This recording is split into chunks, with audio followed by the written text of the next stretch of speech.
Buenas, como continuación de la clase anterior sobre mecánica de los fluidos, en esta oportunidad vamos a desarrollar dos contenidos, principio de Bernoulli y principio de Venturi, que son muy parecidos en su principio.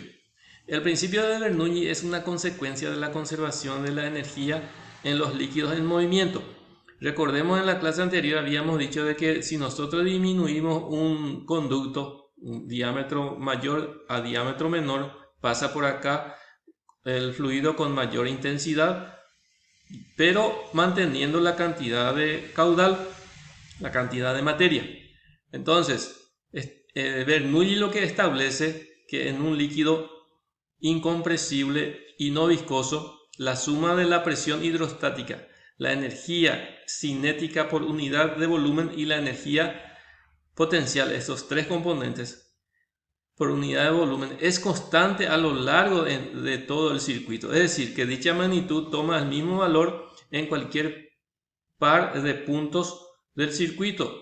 Por ejemplo, si pasa acá, en lo que decíamos anteriormente, una cantidad de 0,5 litros por segundo es la misma que pasa por acá en este conducto disminuido.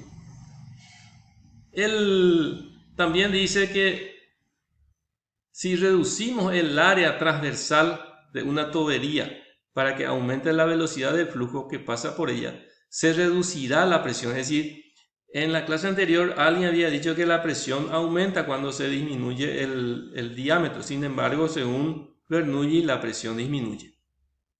Por otro lado, Venturi habla algo parecido.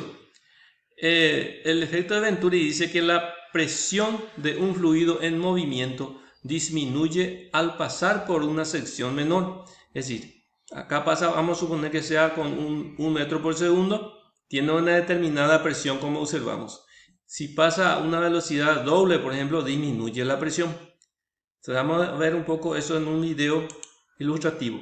Por otro lado, es importante recordar que como cualquier líquido que pasa por un conducto y llega y se traslada a una cierta distancia, a gran distancia, la presión va disminuyendo. Como observamos aquí, la presión acá disminuye a medida que el fluido va pasando y se aleja del punto de origen de donde se tomó el agua. Por otro lado, acá observamos que acá hay una sección, vamos a suponer que sea 20 centímetros cuadrados y que este sea 10 centímetros cuadrados. Esta sección es la mitad de esta sección. Entonces acá viene con una cierta velocidad y al pasar en esta sección disminuida, la presión disminuye.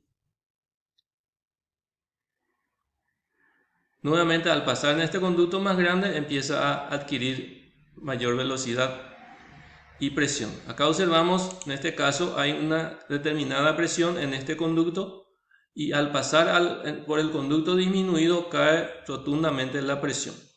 Al subir, al pasar en este conducto, a partir de este conducto disminuido a otro conducto aumentado, nuevamente empieza a aumentar la presión.